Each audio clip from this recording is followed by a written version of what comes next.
राधे राधे। आज दिन खाइबारे भाईना छतु आनी कहले छतुर किसी आइटम बन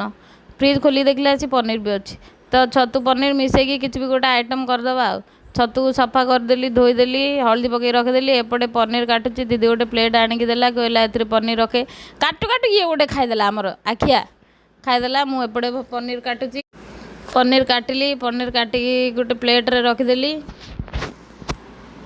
से कहे आंटी टे पोच दियो एपटे देखी टे स्माइल करदेली तापर एपटे छतु जाक भल भाव काटिदेली छतु काटिक एपटे साइड कर दूची मैंने विश्वास करंतु एते गरम ओडिशा रे प्रबल गरम एपटे आलू चांचिकी आलू दुटा को भी काटिदेली आलू को काटिकी आलू काटी चलिली काटी चलिली काटी चलिली काटी चलिली तापर एपटे कड़े गरम हेलु तेल बसईदेली तेल पकईकि आलू जाक छाड़देली आलू टिके फ्राए होगापी छाड़देली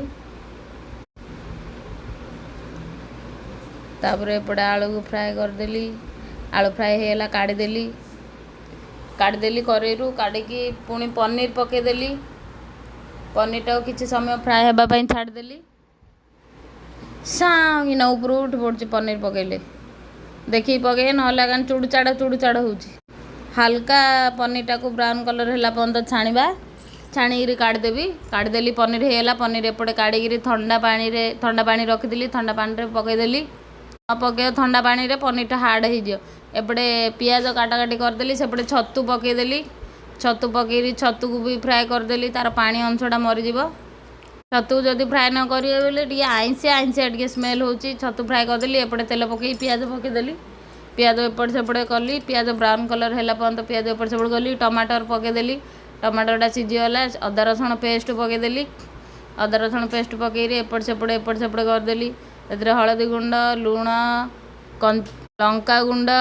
जीरा धनिया पाउडर से काजू भी टे पकईदेवे काजू पकईले बहुत टेस्ट कंचा काजू टे ऐड करदेली से पकईदेली ए छतु पनीर आलू फ्राए कर रखी ए पकईदेली घर मसला गुंड पकईदेली पकईकि किसी एपट सेपट करदेली एपट सेपट कर हल्का गरम पानी देकर से बसई बसई एपटे पलि आसिली शाग बारीपटे दीदीर शाग होती मन है तो दीदी कहला चले जावा पलि आसिलु मुनिया शाग आउ गोटे शागटे होता गया खड़ा कि शाग तो मुझे जानी कहीपरिनी शाग आणिक बनईदेली एपटे आम पिला खाया देली से कहला बहुत टेस्ट होती आंटी पनीर भेंडी भजा शाग भजा आपको कहली कहे सी माँ को अनौज हंसुची लाज एपटे आम से खाया सरला एपटे आम दी भणी खाई पकईलु आज राधे राधे।